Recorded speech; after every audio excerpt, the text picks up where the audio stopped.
may remember me from Leeds in the 80s and 90s. I've changed a bit since then. Apparently, according to Dick Sims, I've put on a bit of weight, so thanks, Dick.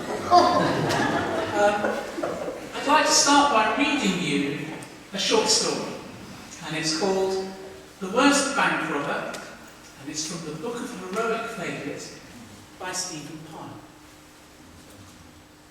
In August 1975, 3 men were on their way in to rob the Royal Bank of Scotland at Rothesay on the island of Bute, when they got stuck in the revolving doors. They had to be helped free by the staff, and after thanking everyone, they sheepishly left the building. A few minutes later they returned and announced their intention of robbing the bank, but none of the staff believed them. When at first they demanded £5,000, the head cashier laughed at them, convinced that it was a practical joke. Considerably disheartened by this, the gang leader reduced his demand first to £500, then to £50, and ultimately to 50 pence. And by this stage the cashier could barely control herself for laughter. Then one of the men jumped over the counter and fell awkwardly on the floor, clutching at his ankle. The other 2 made their getaway, but got trapped in the revolving doors for a second, desperately pushing the wrong way.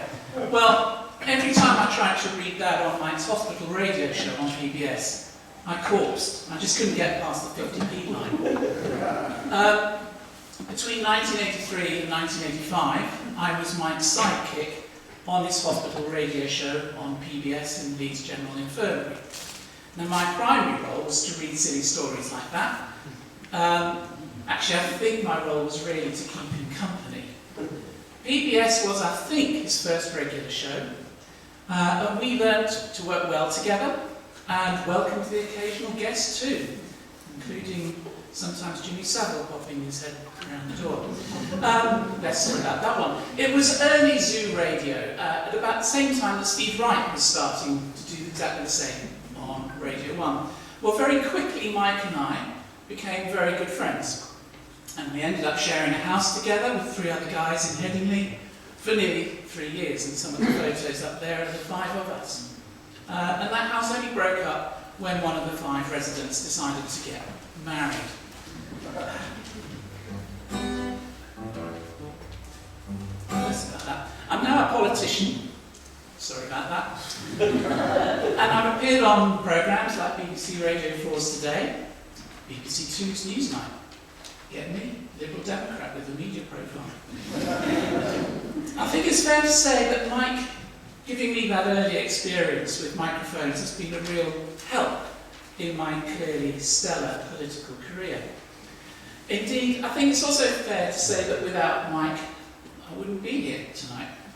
I'd probably be at home watching telly. Mike and I used to write pun-tastic, groan-worthy drama sketches, peppered with jokes like that. Sometimes performing them at church events in Leeds, occasionally, very occasionally, further afield. I don't ever remember us being invited back. Let's try this again.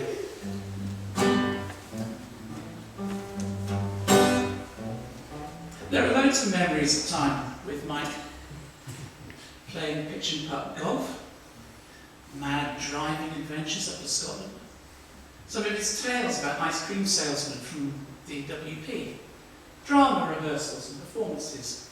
How would you like your eggs? Unfertilised. Trivial Pursuit and seemingly endless music from the room downstairs. When my children were young, yes, I have children, Mike came on holiday with us, including a trip around a gnome park in Devon. He was thrilled. My kids still remember the VeggieTales Water Buffalo song, amongst others, which Mike introduced them to. Scarred them for life, they're now in their mid-20s. One of Mike's favourite halls in Headingley was a pizza takeaway called Harpo's. Now, the lovely lady used to serve out the orders. Her parting words as you headed to the door, pizza box in hand, was, keep it flat. It became a byline for us.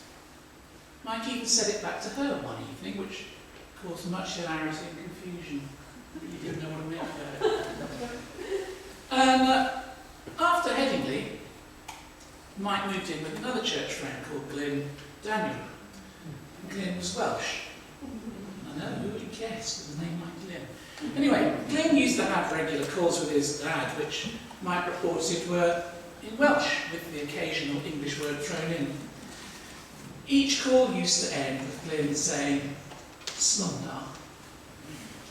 And one day, feeling generous, Mike was leaving for work and he turned around to Glyn at the front door and said, "Slumdar."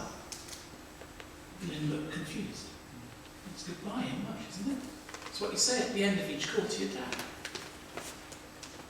Glyn sighed. "So long done." Slumdar, Mike. Keep it flat. It's a blast.